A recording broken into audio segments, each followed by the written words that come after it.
Hi, and welcome to Transmog Runs with Tiburon. Last week, we cleared out the overgrowth of Ahn'Qiraj. Today, we're taking on the hive mind itself, the Temple of Ahn'Qiraj. This raid is also located in southern Silithus, right next to the ruins. Flying into the gates of the greater Ahn'Qiraj area, hold right when the path branches. Prepare to look like a clown, as we see a continuation of the unique transmogs from the ruins of Ahn'Qiraj.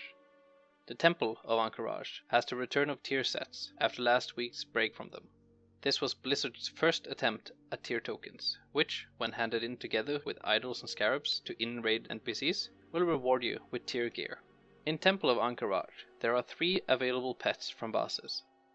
The Prophet Scarab drops Mini Mindslayer, the optional boss Viscidus drops a Viscidus Globule, and the Twin Emperors drop a Nubisat Idol. There are also 4 unique raid-only mounts available from Ahn'Qiraj. When the raid initially released, these mounts were your only mounting option, but Blizzard have since allowed all mounts to be used.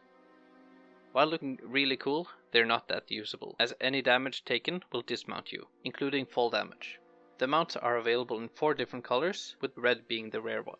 Finding the red version will award you with a feat of strength. You will receive reputation with both Cenarion Circle and Broad of Nostormu while doing Temple of Ahn'Qiraj. A full clear of Ahn'Qiraj should take roughly 20 minutes, and you can expect 150 gold from soulbound drops. Today's first boss is the Prophet Scarab. He's waiting outside the temple, and when he dies, the doors to the temple open up. To the left behind the gates, you'll find the first set of friendly NPCs. You do not need to pick up the quests for tier gear to get the quest items.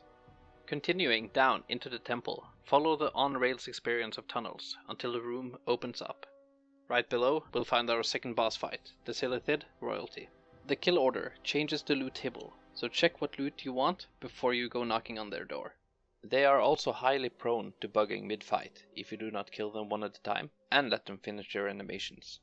Just wait until they attack you before you kill the next one.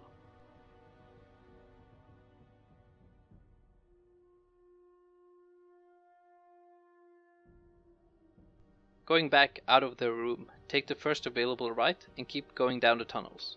You'll find Battleguard Satora patrolling her boss room together with her ads. They'll go down in a single swing of your weapon. Towards the next boss, Tanaris the Unyielding, we have to pass a bug-filled gauntlet run. Do not use your Karaji battle tanks as you will be instantly dismounted. Ride swiftly and with style through the mobs and find Tanaris at the end. His death comes quickly, unlike the scores of mobs trailing you. After Tanaris, you have the very oddly placed Viscidus. The fight against Viscidus is extremely unique. Phase 1 requires you to freeze his body by attacking with frost damage. When the boss is frozen, you need to hit it with 30 physical attacks within 30 seconds. The damage output your character is capable of dealing is irrelevant in both phases. Not all classes and specs are able to kill Viscidus without some tomfoolery, but there are plenty of tips and tricks on both YouTube and Wowhead. I chose to switch to a warrior for this fight. If you find yourself unable to kill it, you can run out of the room to reset the boss.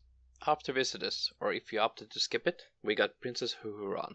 She's patrolling her boss area and will aggro when getting too close. There is nothing to this fight, and she goes down easily. Twin Emperors are next. Don't bother killing the trash, as they will teleport into the room when you engage the boss duo. They share a health pool, so you only need to kill one of them. Depending on which class and spec you're playing, you need to target Veclor on the left with magical damage, or Vecnilash on the right with physical damage. The room is full of annoying bugs, which will keep you in combat far longer than required. Remember to loot both Emperors, as they both drop half of the loot each. Closing up on the end of the raid, take a left out of the Emperor's room. We're after the burrowing beast Ouro. It's submerged when you enter the room. Stand on the stone rubble to summon him.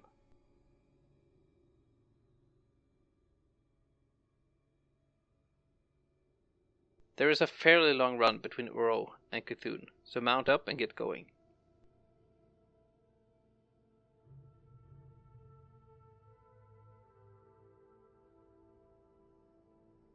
Phase 1 starts out against the Eye of Cthulhu.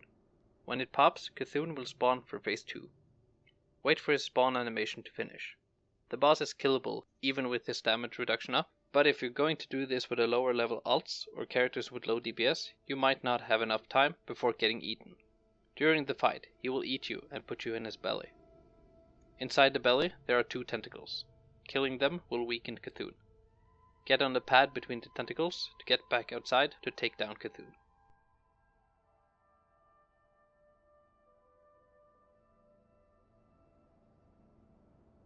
After killing Cthulhu, we can go visit the second set of NPCs for more tier set quests.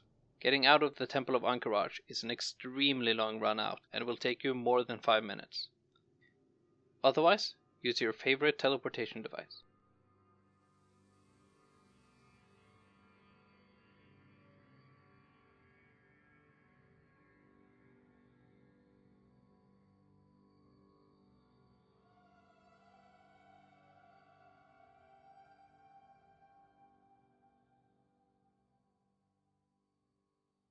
Thanks for watching, good luck, and remember to jump.